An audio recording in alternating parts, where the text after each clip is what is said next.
ॐ कृष्णाय परमात्मने नमः. ஸ்ரீமத் பகவத்கீதை 11வது அத்தியாயம் விஸ்வரூப தர்சன யோகம்.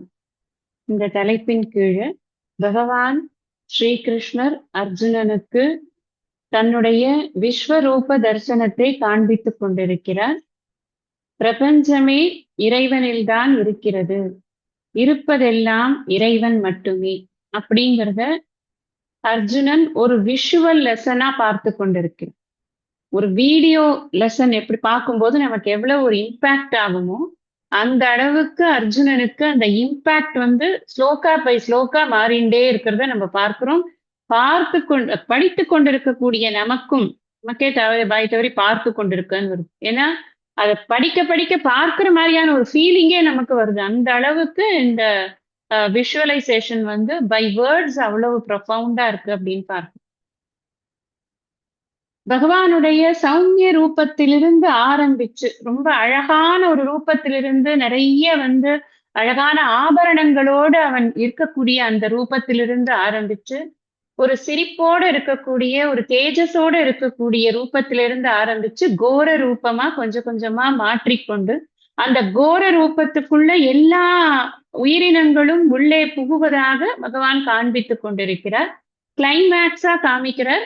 நீ யாரெல்லாம் பார்த்து சண்டை போடுவதற்கு பயந்தாயோ, நான் எங்க போய் நான் சண்டை போடணுமோ அந்த இடத்துல கொண்டு போய் என்னை நிறுத்து அப்படின்னு சொல்லி அந்த ரதம் ஸ்தாபய மேச்சுத அப்படின்னு கேட்டார்ல. ஃபர்ஸ்ட் எந்த இடத்துல கைமயா சக யோத்தவ்யம், யாரோட நான் இப்ப சண்டை போடணும், யார் என்னோட சண்டை போடுறதுக்கு வந்திருக்காங்கன்னு நான் பார்க்கணும்னு, அதுக்குதான் வேணும்னு ட்ரிக்கியா கொண்டு போய் நேர பீஷ்மர் துரோணர் அவர் முன்னாடி நிறுத்தினார். அப்பதான் இவனோட டப்பா டான்ஸ் ஆடுறதா இல்ல நல்லா ஸ்டெடியா இருக்கானான்னு தெரியும். டான்ஸ் ஆடி அதுக்கப்புறம் அவருக்கு வேலையாச்சு. அப்ப அந்த அந்த அந்த இடத்துல அவனுக்கு பயம் ஏன் வந்ததுன்னா அவர்களை பார்க்கும் பொழுதுதான் பயம் வந்தது. இப்ப காமிக்கிறார், அவர்கள் எல்லாம் உள்ள போயிட்டாங்க பாத்துக்கோ. பீஷ்மர் போயாச்சு, துரோணர் போயாச்சு, இன்னும் உன் சைட்ல இருந்து நிறைய வீரர்கள்லாம் கூட போயிருக்காங்க. மொத்த திருதராஷ்டிர புத்திரர்கள் கும்பலும் சேர்ந்து உள்ள போயாச்சு. நிறைய ராஜாக்கள்லாம் உள்ள போயிட்டாங்க. எல்லாரையும் நான் என்ன பண்ணிட்டு இருக்கேன், நான் நல்லா கடிச்சு தின்னு மென்னு முழுங்கிட்டு இருக்கேன் நான். அது மாத்திரம் இல்ல, எங்கேயான யாராவது விட்டு போயிடக்கூடாதே அப்படின்னு அப்படியே நாக்கு தொழாவி வெளியில எங்கேயான யாராவது விட்டு போயிட்டாங்கன்னா அதெல்லாம் அப்படி நல்லா நக்கி திங்கிற மாதிரி நான் தின்னுட்டு இருக்கேன் எல்லாத்தையும். அது என்னோட வாய் ஒவ்வொன்றுலயும் அவ்வளவு ஜுவாலைகள் இருக்கு. இதெல்லாம் பகவான் காட்டுறார், இவன் பார்க்கறத நமக்கு சொல்றான். பகவானுடைய வாயில எப்படி இருக்குன்னா அவ்வளவு ஜுவாலைகள் இருக்கு. அவர் நாக்கை விட்டு வெளியில் துழாவி என்னென்னலாம் விட்டு போயிருக்கோ எல்லாவற்றையும் உள்ள கபடீகரம் செய்கிறார். அந்த உடம்பே எப்படி இருக்குன்னா தேஜோமயமா இருக்கு. அந்த தேஜஸ் என்ன இருக்கு, அந்த அந்த அந்த ஒரு ஒளி இருக்கே அது சுத்தி எல்லா இடங்களையும் ஒளிமயமானதாக காண்பிக்கிறது. உக்கிரமான ஒளியாக இருக்கு. தேஜஸ்ங்கிறது இப்ப விளக்கேற்ற தீபமும் கூட தேஜஸா தான் இருக்கு. ஆனா அதுவே ஒரு பத்திட்டு எரியக்கூடிய தீபமா இருந்தது, இதுவா இருந்தது, நெருப்பா இருந்ததுன்னா அது எப்படி இருக்கும், அது பயங்கரமா இருக்கும்ல. அதனாலதான் சொல்ற பாசஸ்தவோக்ரா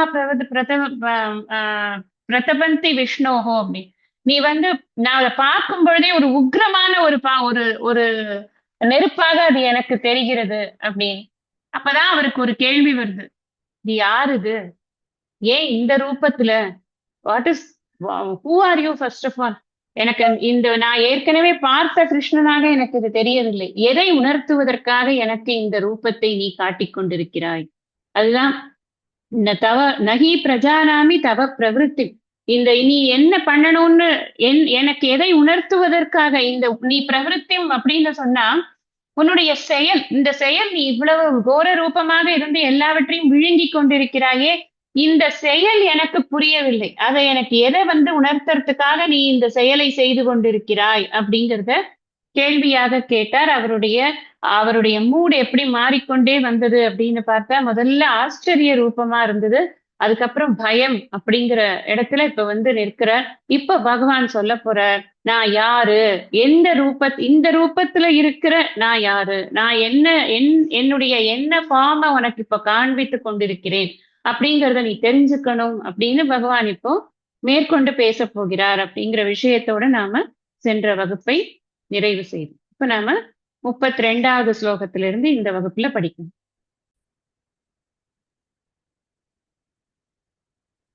श्रीभगवानुवाच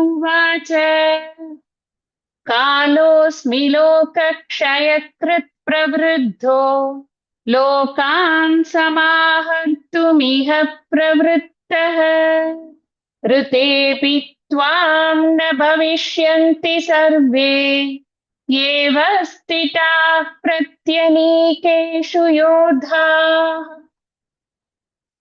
ஸ்ரீ பகவான் உவாச்ச, பகவான் சொல்கிறார், லோகக்ஷயக்ருத், உலகத்தை அழிக்கின்ற, பிரவருத்தக, பெருக்கம் அடைந்துள்ள, நன்றாக பெருகியுள்ள, காலக, காலனாக, அஸ்மி, இருக்கிறேன், லோகான், மக்களை, சமாஹர்த்தும், அழிப்பதற்கு, இக, இப்பொழுது, பிரவருத்தக, முனைந்துள்ளேன், பிரத்யனீகேஷு, எதிரெதிர் சேனைகளில், எந்த, யோதாகா, வீரர்கள், அவஸ்திதாக, நிற்கிறார்களோ, துவாம், ரிதே அபி, நீ போரில் இல்லாவிட்டாலும், சர்வே, எல்லோரும், ந பவிஷ்யந்தி, உயிருடன் இருக்கப் போவது இல்லை. உலகத்தை அழிக்கின்ற, பெருக்கம் அடைந்துள்ள காலனாக இருக்கிறேன். மக்களை அழிப்பதற்கு இப்போது முனைந்துள்ளேன். எதிரெதிர் சேனைகளில் எந்த வீரர்கள் நிற்கிறார்களோ, நீ போரில் இல்லாவிட்டாலும் எல்லோரும் உயிரோடன் இருக்க போவது இல்லை.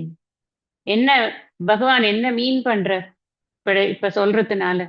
தன்னை யார் என்று முதல்ல டிக்ளேர் பண்ற. இப்ப என்ன ரூபத்துல நான் வந்திருக்கேன், நீ இப்படி வந்து ஒரு பெரிய அகண்ட வாய், நல்ல வியாத்தானனம் அப்படின்னு முன்னாடி பெரிய அகண்ட வாயா வைத்துக்கொண்டு, அந்த அகண்ட வாயில நெருப்பா கக்கி கொண்டு அதுக்குள்ள எல்லாரையும் போட்டு முழுங்கி கொண்டிருக்கிறாயே, நீ யார் அப்படின்னு கேட்டா, பிரவருத்தக அப்படிங்கிற சாதாரணமா இருக்கக்கூடிய நெருப்பு நல்ல பெருசா வளர்ந்துட்டு அப்படின்னு சொன்னா, இப்ப நம்ம ஃபயர் ஆக்சிடென்ட்ஸ் எல்லாம் பாக்குறோம். அந்த ஃபர்ஸ்ட் வந்து ஒரு ஸ்பார்க்கா தான் அது ஆரம்பிச்சிருக்கும். எங்கேயுமே ஒரு ஃபயர் ஆக்சிடென்ட் பார்த்தோம்னா ஃபர்ஸ்ட் ஒரு ஸ்பார்க்கா ஆரம்பிச்சிருக்கும்.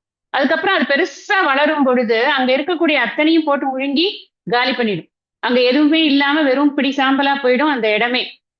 அந்த மாதிரி ஆகிற அந்த நெருப்புக்கு தான் பிரவருத்தக அப்படிங்கிற, நன்கு பெருகி இருக்கிறது, அழிக்கின்ற காலனாக. இங்க வந்து நெருப்பு ரூபத்துல அவர் காமிக்கிறார். அது வந்து ஒரு கோரமா காட்டணுங்கிறதுக்காக நெருப்பு ரூபத்துல காட்டுறார். பெருசா தண்ணி வந்தாலும் தான் போயிடுறோம். சுனாமி வரும்போது நெருப்பாவா வந்தது? நல்ல ஜாலி ஜில்லு தண்ணின்னு தான் சொல்றோம். ஜில் தண்ணி நல்ல நிறைய வந்தா அப்ப கூட இருக்க மாட்டோம். இந்த 5 பூதங்களில் எது இந்த மாதிரி பிரவருத்தக அப்படிங்கிற இந்த ஸ்டேட்டஸ் அடையிறதோ அது எதனாலையுமே நம்மளால இருக்க முடியாது. எல்லாமே கபலீகரம் பண்ணிடும். பூமி வந்து அந்த மாதிரி ஒரு பெரிய அழிக்கின்ற ஒரு நிலைக்கு அது ஆயிடுத்து அப்படின்னு சொன்னா என்ன பொழந்துக்கும் பூமி, எல்லாரும் உள்ளுக்குள்ள போக வேண்டியதான். அதே மாதிரிதான் நெருப்பு, அதே மாதிரிதான் வந்து வாயு, அதே மாதிரிதான் இது ஜலம், எல்லாமே அதே மாதிரிதான். இந்த 5 பூதங்கள் தான் கிரியேஷனுக்கும், 5 பூதங்கள் தான் லயத்துக்கும்.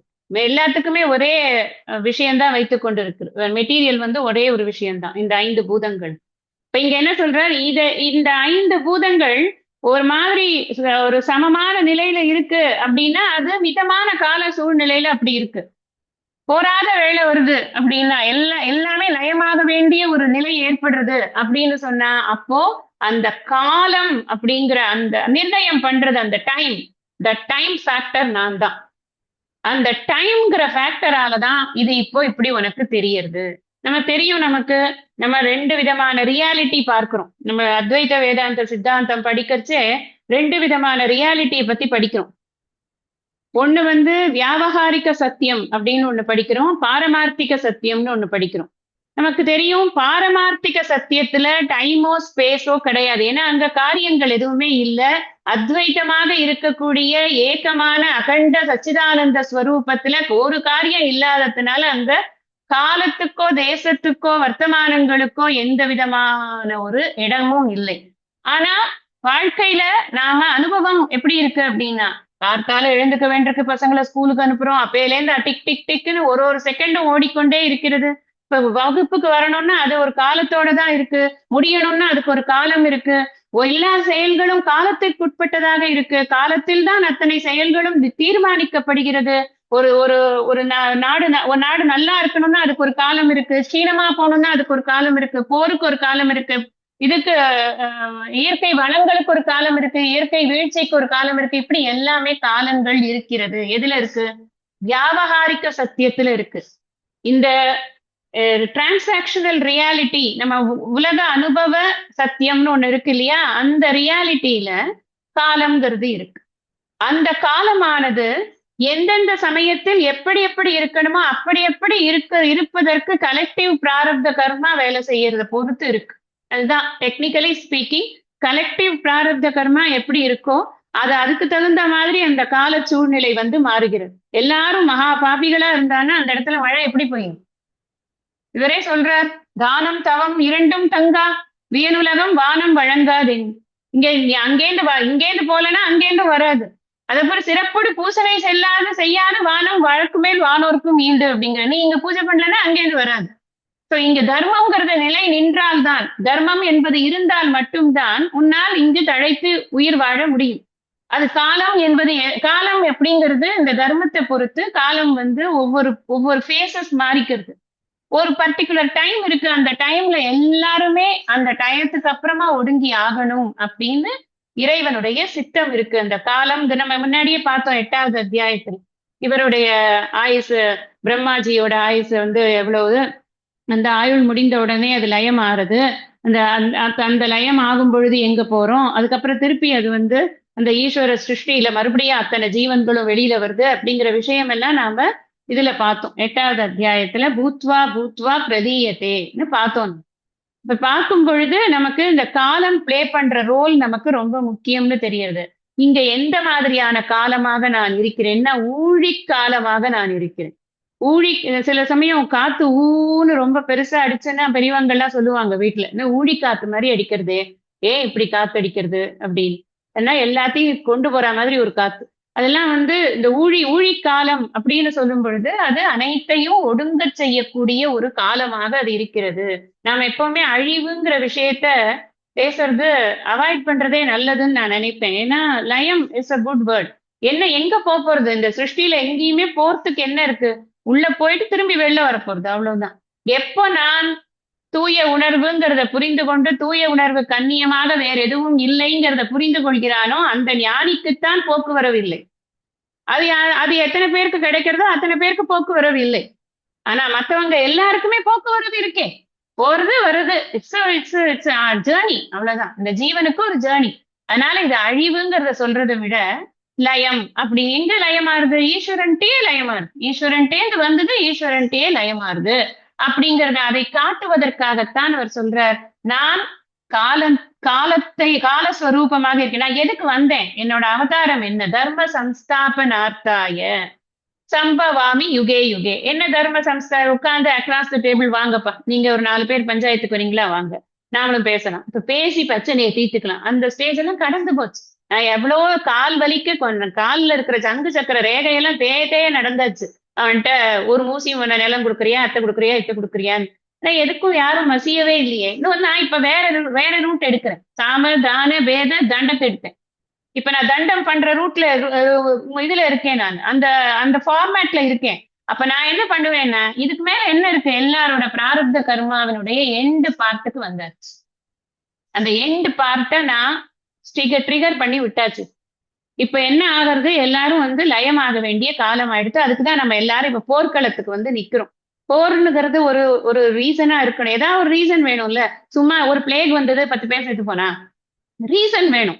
சும்மாவது ஒரு உயிர் இங்க இருந்து போக முடியாது. எல்லாரும் கேட்பாங்க. ஒருத்தர் என்கிட்ட சொன்னார், ஒண்ணுமே உடம்புக்கே இல்ல, வயசாயிடுச்சு, அப்படியே கொஞ்சம் கொஞ்சமா டிட்டரேட் ஆகி போயிடுச்சு.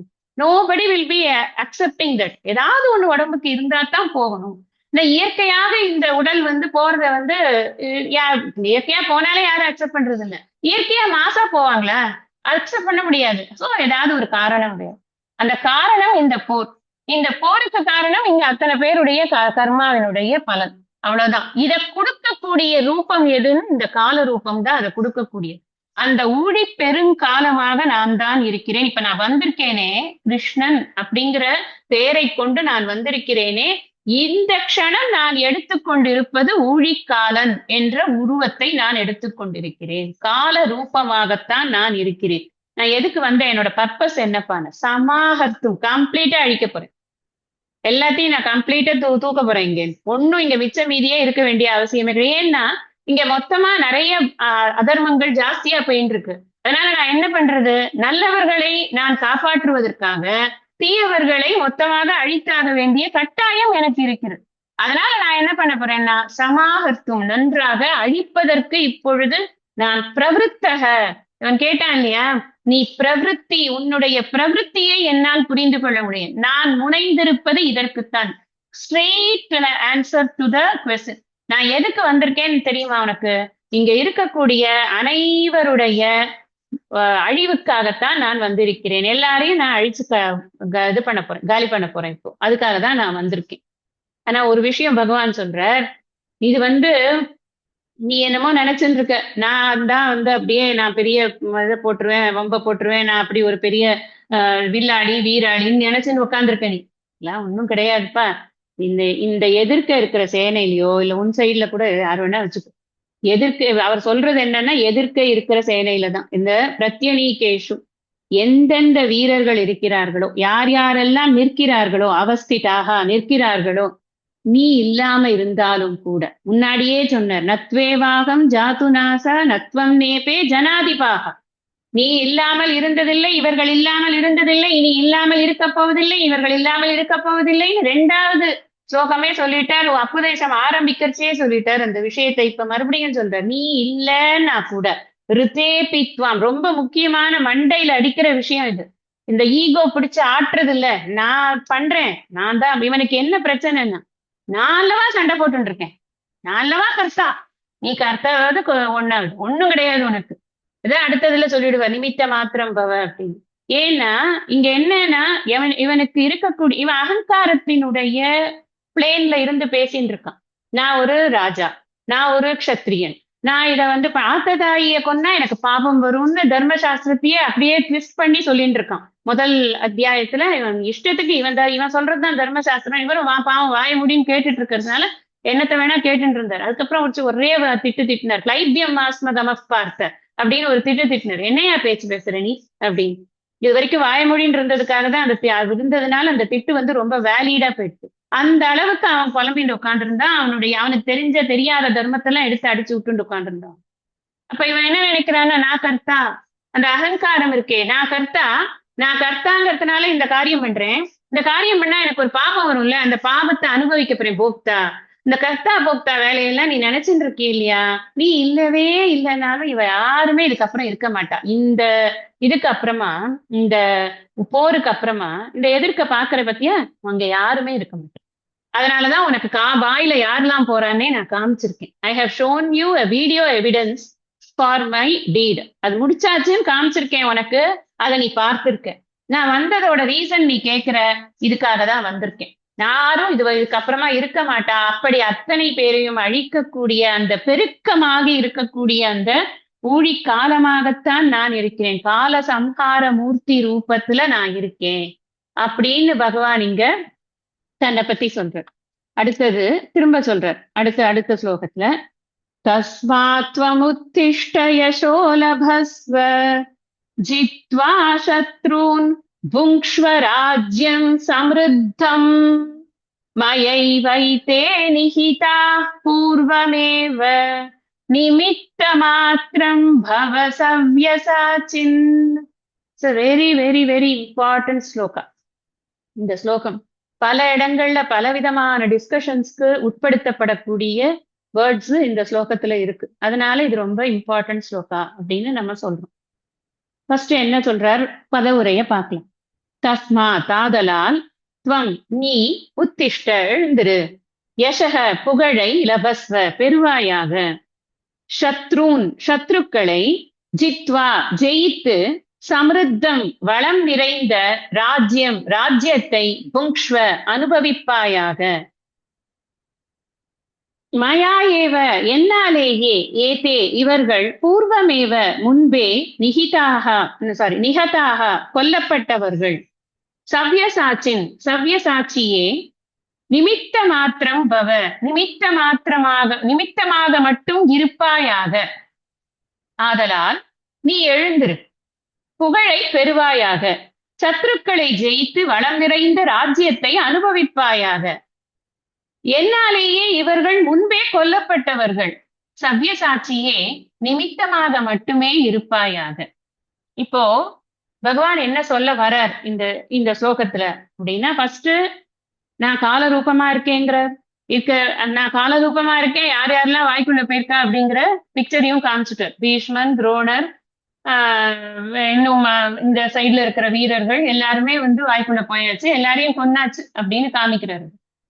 இப்ப சொல்றார், நான் இதெல்லாம் பண்ணிட்டேன்னு உனக்கு காமிச்சிருக்கேன் இல்லையா, அது மட்டும் இல்ல, நான் வந்து கால ரூபமா இருக்கேன், நான் என்ன சமாஹர்த்தும் அப்படின்னு சொல்லியிருக்கேன், எல்லாத்தையுமே நான் மிச்ச மீதி இல்லாம அழிக்க போறேன்.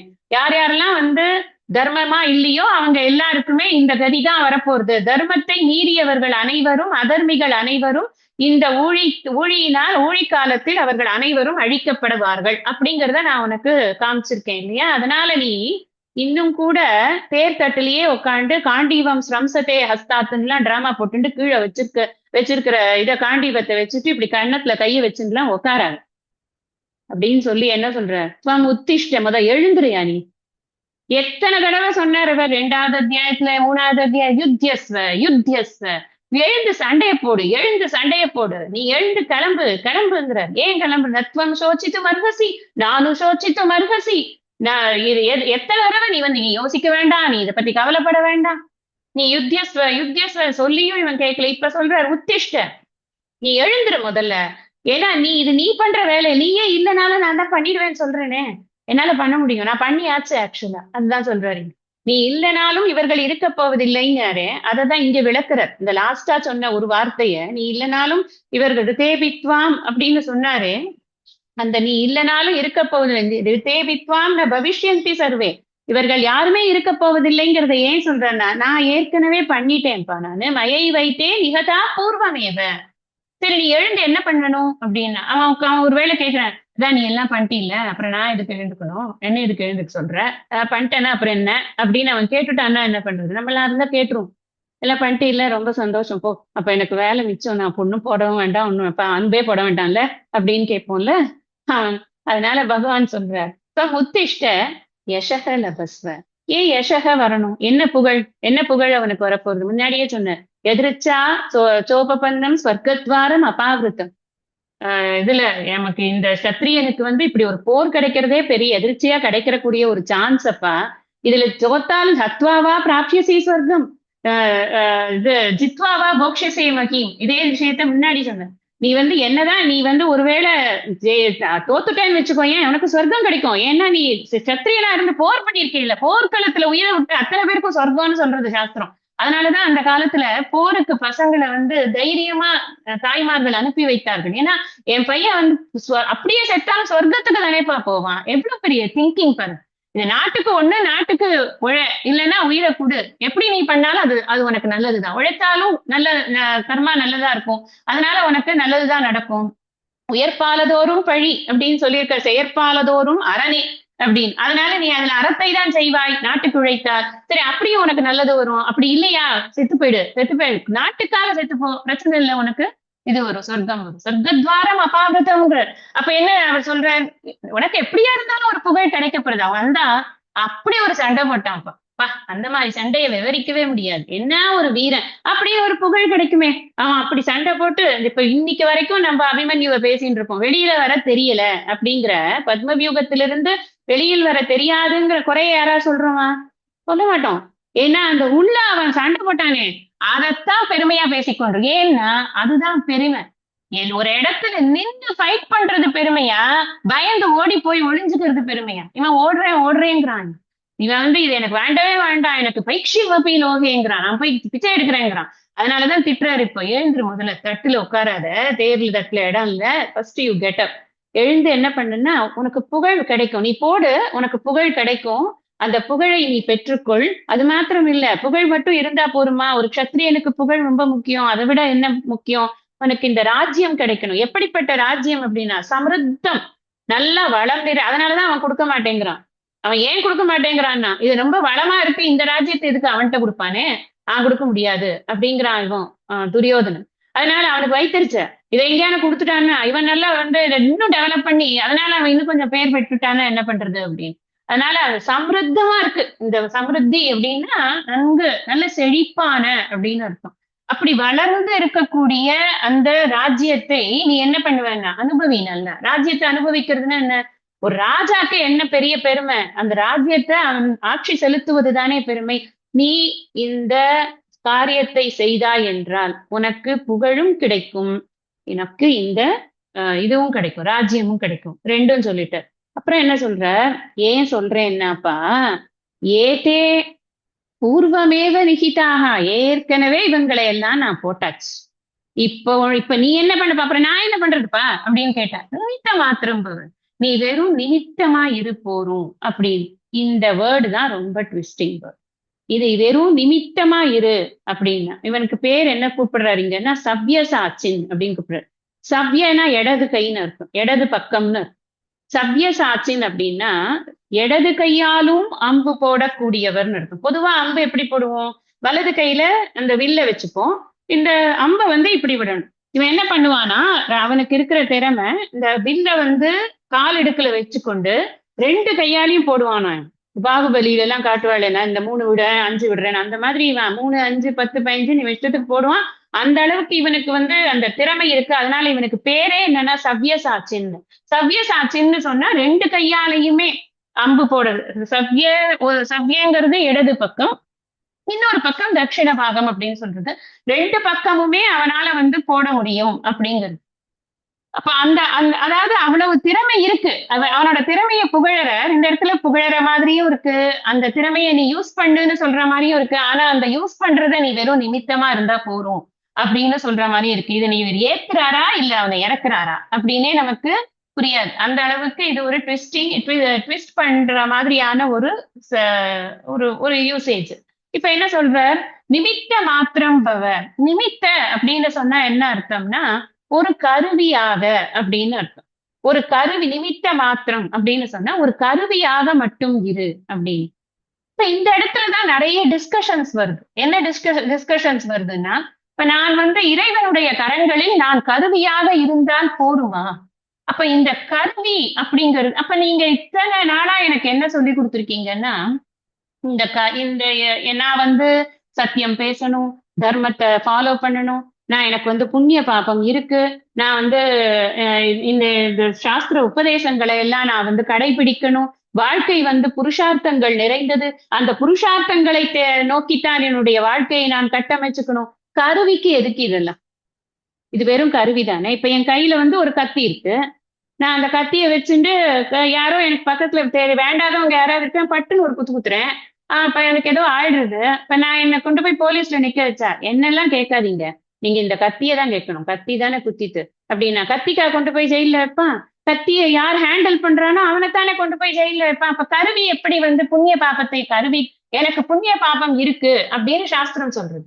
எனக்கு புண்ணிய பாபம் இருக்கு, நான் தர்மமா நடந்துக்கணும், நான் வந்து நான் அறத்தோடு வாழணும், இதெல்லாம் சாஸ்திரம் சொல்றது. எனக்கு நான் என்னுடைய காரியங்களை பொறுத்து எனக்கு வந்து பலன்கள் இருக்கு அப்படிங்கறதெல்லாம் சாஸ்திரம் சொல்றது. ஆனா இப்போ நான் ஒரு கருவி அப்படின்னு சொன்னா எப்படி எனக்கு இந்த புண்ணிய பாபம்லாம் எனக்கு எப்படி வரும், அது எப்படி எனக்கு நான் கருவியா, இப்ப இது வந்து ஒரு எஸ்கேபிசம் மாதிரி ஆயிடும். இது வந்து ஒரு விதத்துல நமக்கு ரொம்ப சௌரியமா, என்ன பண்ணுவேன், ஆட்டு விட்டார் ஆடாதொருவர் யாரு கண்ணா அப்படின்னு வேற கவியரசர் வேற எழுதிவிட்டாரு. அதெல்லாம் நாம ஒண்ணுமே, நம்ம கையில ஒண்ணுமே கிடையாது, எல்லாம் பகவான் பார்த்துப்பார், நம்ம வெறும் கருவிதான் அப்படி சொல்றதுக்கு ரொம்ப சௌரியமா சந்தோஷமா இருக்கும், நல்லாதான் இருக்கும் நமக்கு. ஏன்னா நம்ம we can get out of the guilt இல்லையா, என்ன வேணா நம்ம பண்ணலாம், அது பண்ணினா அது வந்து பகவான். இப்ப இப்ப இப்ப இப்ப இது இன்னொரு டைமென்ஷனை கொடுக்கறது. என்ன கொடுக்கறது, இது நான் கருவினா இந்த கருவியை வச்சிருக்கிற கர்த்தா யாருன்னா பகவானா.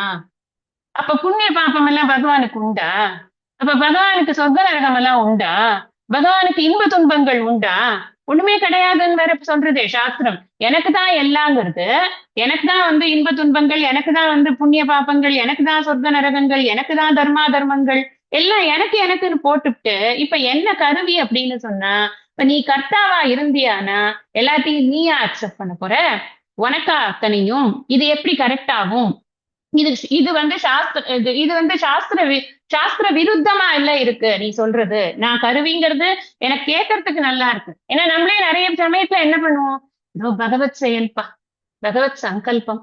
அதனால அது சொல்றதுல இதோட பின்னாடி நான் சொல்லிட போறேன். அது ஏன் என்னங்கிறது. பட் இருந்தாலும் புரிஞ்சுக்காம அந்த மாதிரி எஸ்கேப்பிங் டெக்னிக்குக்காக பகவான வந்து உள்ள போடுறது. எல்லவருக்கும் செய்யும் வரும் புண்ணிய பாபம் ஈசன் அடைந்திலனே அப்படிங்கிறது கைவல்லினம். ஒரு நாளும் கடவுளுக்கு புண்ணிய பாபம் என்பது கிடையாது. புண்ணிய பாபம் என்பது எல்லாம் ஜீவனுக்கு மட்டும், ஜீவனை சார்ந்தது மட்டும்தான். இப்ப கருவிதான் அப்படின்னு எடுத்துட்டா அப்ப கர்த்தாக்கு தான் புண்ணிய பாபங்கிறதுனால கர்த்தா வந்து செய்யக்கூடிய அத்தனை செயல்களுக்கும் அவர் தான் வந்து ரெஸ்பான்சிபிலிட்டி எடுத்துக்கணும் அப்படிங்கிறது ஆகும். இந்த கருவியில என்னெல்லாம் குறைபாடு இருக்கோ அது பூரா கர்த்தாவை சேர்ந்ததாயிடும். இப்ப நான் வந்து ஆபரேஷன் பண்ற ஒரு டாக்டரா இருக்கேன். நான் ஒரு மொன்னையா ஒரு கத்தியை வச்சுட்டு ஒருத்தர ஆபரேஷன் பண்றதுக்கு வந்திருக்கேன். இப்ப நான் வந்து அந்த ஆபரேஷனை சக்சஸ்ஃபுல்லா பண்ணல, தப்பு பண்றேன். என்ன கூப்பிட்டு உள்ள வைப்பாங்களா? இந்த மொன்னையா இருக்கிற கத்தியை தூக்கி உள்ள வைப்பாங்களா? கத்தி மொன்னையா இருக்கா இல்லையான்னு பார்க்க வேண்டிய பொறுப்பு கர்த்தாக்கல்லவா இருக்கு, எனக்கு தானே இருக்கு. நான் தானே பார்த்திருக்கணும். அப்ப நான் சரியா இல்லாதவனா இருந்தா அப்ப உனக்கு தானே அந்த பழி வரும். நான் தப்பு பண்ணா அதனோட பழியை நீ எடுத்துப்ப. நான் சரியா காரியம் பண்ணலனா அதனுடைய பழியையும் நீ எடுத்துப்ப. இப்ப கத்திய யாரு உபயோகிக்கிறானோ அவன் தானே யோசிச்சு அந்த கத்திய வந்து உபயோகிக்கணும். இது சரியான இன்ஸ்ட்ருமெண்டா, இது கரெக்டா இருக்கா இல்லையா அப்படின்னு பார்க்கணும். கருவியை கையாள்பவனுக்குத்தானே அத்தனை பொறுப்பும் இருக்கிறது. கருவிக்கு என்ன பொறுப்பு இருக்கிறது? இதான் கேள்வி. நிமித்த மாத்திரம்னு சொல்றியே, நிமித்த மாத்திரம்னு சொன்னா போதுமா? நான் எப்படி நிமித்த மாத்திரமாக இருக்க முடியும்? அது ஒரு கொஸ்டின். நமக்கு யாரா இருந்தாலும் இப்ப நம்மளே சொல்றோம்னு வச்சுக்கோங்க, எல்லாம் முடிச்சுட்டேன்ப்பா, நீங்க வெறும் ஜஸ்ட் பாருங்க போறோம் அப்படின்னு. அப்ப முடிச்சுட்டா எதுக்கு என்கிட்ட சொல்ற அப்படின்ற கேள்வி வருது இல்ல. எனக்கு ஏதாவது ஒரு காரியம் இருந்தா தானே நான் அதுல வந்து செஞ்ச மாதிரி ஆகும். இல்லைன்னா நான் எப்படி நம்ம நம்ம கொலோக்கியல் இதுலயே பாருங்க, லைஃப்லயே பாருங்க. எனக்கு ஏதாவது ஒரு வேலை இருந்தா எல்லாம் பண்ணிட்டேன், நீங்க ஜஸ்ட் பார்த்தா போறோம். நான் எப்படி ஜஸ்ட் பார்ப்பாங்க?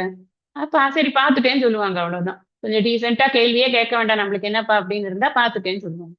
பட் ஆனா ஏதாவது ஒரு காரியம் இருக்கு அப்படின்னா அவர்களுக்கு ஒரு பங்களிப்பு இருந்தா தானே அதை பார்க்க முடியும். இப்ப நிமித்த மாத்திரம்னு சொல்லும் பொழுது அது கருவிதான் அப்படின்னு சொன்னா அப்படி எப்படி அதை கருவின்னு நான் புரிஞ்சுக்கிறது? அப்ப இந்த புருஷார்த்தம்ங்கிற பாயிண்ட் எங்க வருது? எனக்கு புருஷார்த்தம்ங்கிறது இருக்குன்னு சாஸ்திரம் சொல்றதே, நான் புருஷார்த்தத்தை நோக்கித்தானே போய்கொண்டிருக்கிறேன். அப்ப கருவிக்கு புருஷார்த்தம் உண்டா?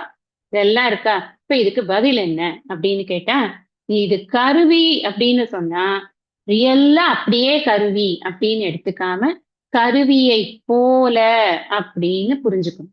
நான் கருவியை போல இருக்கிறேன், இறைவனின் கரங்களில் நான் கருவியை போல இருக்கிறேன். அப்படி கருவியை போல இருக்கிறேன் அப்படின்னு சொன்னா கூட எனக்கு இப்ப இந்த இந்த இந்த ஆன்சர் வந்துடுத்துன்னா எனக்கு வந்து இன்னொரு டவுட் வருது. சரி, நான் கருவியை போல இருக்கேன், ரைட்டு. ஆனா எனக்கு மூளை ஒண்ணு கொடுத்துருக்காரே, நான் கொஞ்சம் யோசிப்பேனே. நீ லெஃப்ட்ல ஆரோ போடுன்னா நான் உடனே ரைட்ல தானே ஆரோ போடணும்னு நினைப்பேன். நான் எப்படி என்னோட தாட்டை மீறிண்டு நான் எப்படி வேலை பண்ண முடியும்? எனக்கு அதுக்கு பேர் என்னன்னா ஃப்ரீ வில்லுன்னு. எனக்கு ஒரு ஃப்ரீ வில் இருக்கே. ஃப்ரீ வில்னா என்னோட சுதந்திரமான செயல்பாடுகள் செய்வதற்கு எனக்கு ஒரு இச்சா சக்திங்கிறது ஒண்ணு கொடுத்திருக்காரு பகவான். அது இல்லாம நான் எந்த காரியமும் பண்றது இல்லையே. இச்சையினாலத்தானே நான் கிரியையே பண்றேன். அப்ப இந்த ஃப்ரீ வில் அப்படிங்கிறது நான் எப்படி இதை நீங்க எப்படி வந்து சாமியம் பண்ணுவீங்க? நான் வந்து கருவியை போல் இருக்கிறேன் அப்படின்னு சொன்னா what will happen to my free will? அது ஒரு கொஸ்டின். இப்ப what will happen to my free will அப்படிங்கிறதுக்கு என்ன அர்த்தம், என்ன ஆன்சர் அப்படின்னு சொன்னா, நீ கருவியை போல் இருக்கிறாய் என்பது ஒரு பாவனை அப்படிங்கிறது சாஸ்திரம். நீ பாவனையாக வைத்துக்கொள். நான் கருவியாக இருக்கிறேன், அதனால நான் எதையுமே பண்ண வேண்டாம், அப்படி ஜடமாட்டம் இருக்கலாம், பகவானே என்னை தூக்கி கொண்டு வந்து அங்க வைப்பார் அப்படிலாம் இல்ல. நான் கருவியாக இருக்கிறேன் என்பது ஒரு நல்ல பாவனை. நல்ல பாவனைங்கிறது ஏன் சொல்ற?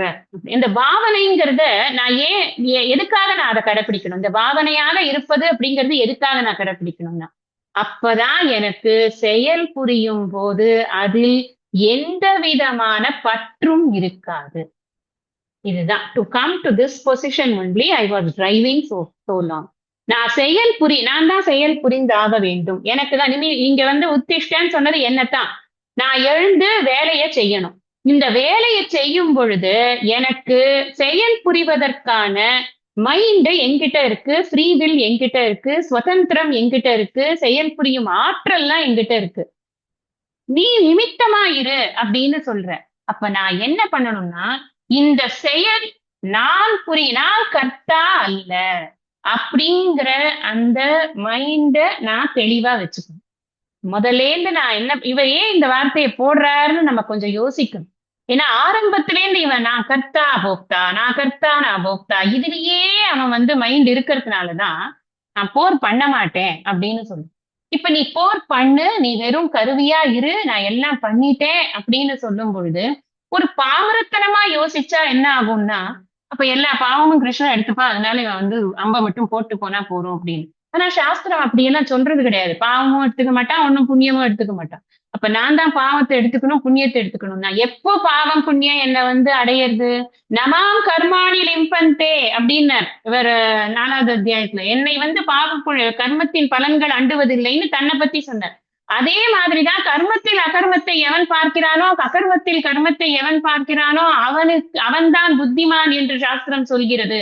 அவன்தான் கிருஷ்ண கர்ம கிருத்து அப்படின்னு அதே 4வது அத்தியாயத்துல சொல்றார். அப்ப ரெண்டையும் சொல்றார். நான் தன்னை பத்தியும் சொல்றார், ஜீவனை பத்தியும் சொல்றார்.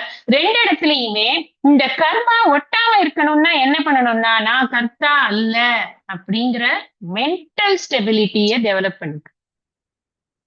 அதத்தான் நான் இறைவனின் கைகளில் ஒரு கருவியாக என்னை பாவித்துக் கொண்டு அதே சமயத்தில் தர்மத்தை விட்டு விடாமல் தர்மத்திற்கு கட்டுப்பட்டு என்னுடைய காரியங்கள் அத்தனையும் நான் செய்ய வேண்டும்.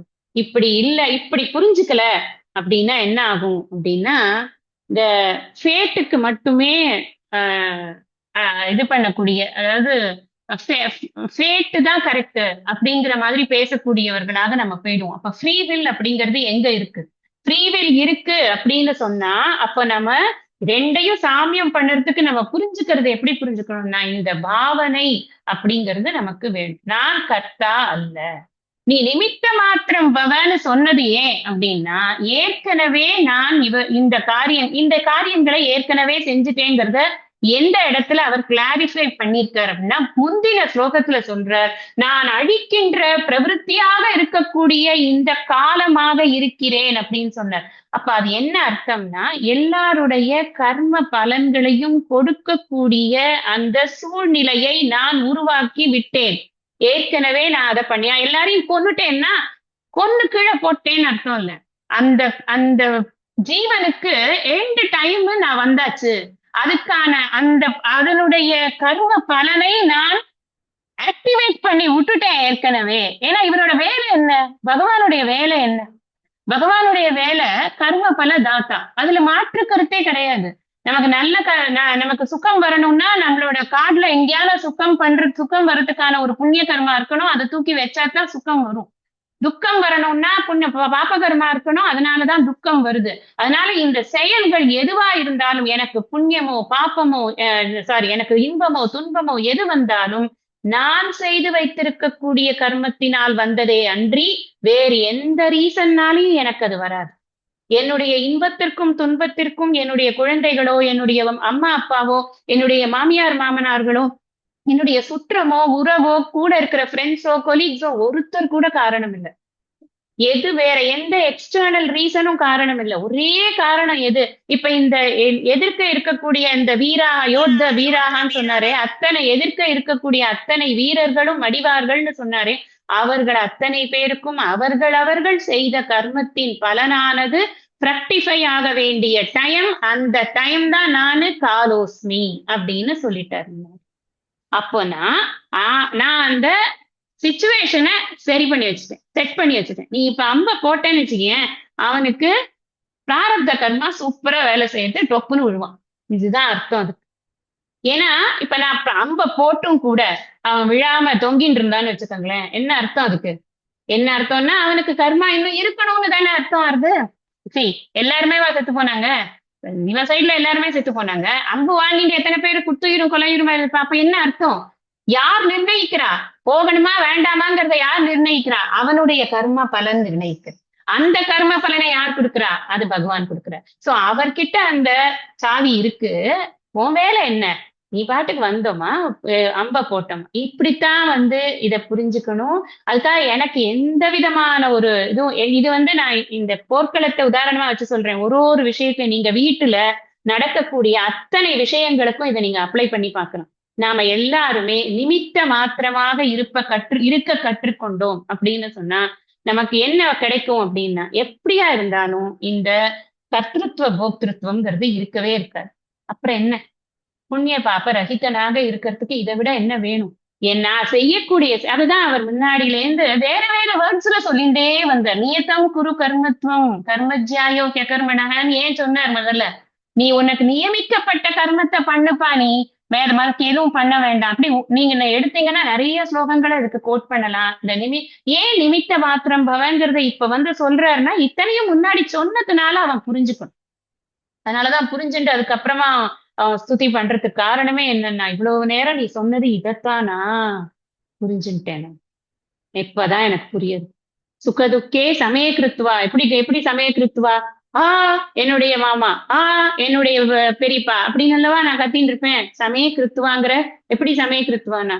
நான் கொல்லலப்பா, அம்புதான் போட்டேன், அவ்வளவுதான். என் வேலை என்ன? அம்பு போடுறது. லெப்ட்லயும் ரைட்லயும் அம்பு போட்டு, அவ்வளவுதான். வித்தவுட் எனி விருப்பு வெறுப்பு. நம்ம எதுக்காக இந்த இந்த விஸ்வரூப தரிசனம்னு படிக்கிறோம்னு நான் முதல் கிளாஸ்லயே சொன்னேன். விருப்பு வெறுப்பை கடப்பதற்காகத்தான் இந்த தரிசனம், வேற எதுக்குமே இல்லை. அப்ப என்ன சொல்றார்? நீ வெறும் ஒரு நிமித்தமாக இரு. அப்ப நம்ம இதுல இருந்து புரிஞ்சுக்க வேண்டிய கொரோலரி என்ன அப்படின்னா, நான் இந்த நிமித்த மாத்திரம் பவன்னு பகவான் சொன்னதுனால கடவுளுக்கு புண்ணிய பாபம் போவது என்பது கிடையாது. ஒரு நாளும் கடவுளுக்கு புண்ணிய பாபம் என்பது வரவே வராது. ஜீவனுக்கு மட்டும்தான் புண்ணிய பாபம். கடவுள் என்பவர் அசம்சாரியாகத்தான் இருப்பார். சம்சாரியாக கடவுள் ஒரு நாளும் ஆக மாட்டார். சாஸ்திர உபதேசம் யாருக்குன்னா ஜீவனுக்குத்தான். அதனால் ஜீவன் இதை எப்படி புரிந்து கொள்ள வேண்டும் என்றால், கடவுளின் கரங்களில் அவன் ஒரு கருவியாக தன்னை வைத்துக் கொள்வதாக ஒரு பாவனையில் இருக்க வேண்டும். அந்த பாவனை எதற்கு அப்படின்னா, எனக்கு அகங்கார மமகாரங்கள் இல்லாமல் போவதற்கு. ஏன்னா அகங்கார மமகாரங்கள் இருந்தால் கர்த்திருவம் போக்திருத்துவம் வரும். அந்த கர்த்திருவம் போக்திருத்துவம் வந்ததுன்னா, அதாவது செயல் புரிபவன், செயலின் பலனை அனுபவிப்பவன் அப்படிங்கிற அந்த எண்ணம் வந்துடுத்துன்னா, அதுக்கப்புறம் நான் திருப்பி திருப்பி சுழன்று கொண்டிருக்கக்கூடிய இந்த பவசாகரத்துக்குள்ள நான் மாட்டிக்கிறேன். இது வேண்டான்னு நான் நினைச்சேன்னா என்ன பண்ணணும்னா, எந்த காரியம் செய்யும் பொழுதும் இது செய்ய வேண்டிய நியதியினால் செய்யப்படுகிறது. It is my duty. அவ்வளவுதான். Do your duty. அதைத்தான் சொல்றாரு இங்க. மேற்கொண்டு இருக்கக்கூடிய கருத்துக்களை நாம் அடுத்த சத்சங்கத்துல படிக்கலாம். இந்த அளவுல இன்னைக்கு இந்த சத்சங்கத்தை நான் நிறைவு செய்கிறேன். ஐயனே எனதுள்ளே நின்று அனந்த ஜென்மங்கள் ஆண்ட மெய்யனே உபதேசிக்க வெளிவந்த குருவே போற்றி. உய்யவே முக்தி நல்கும் உதவிக்கோர் உதவினாயேன் செய்யுமார் ஒன்றும் காணேன் திருவடி போற்றி போற்றி. நிறைவு பிரார்த்தனை. ஓம் ஸ்ரீ குருப்பியோ நம.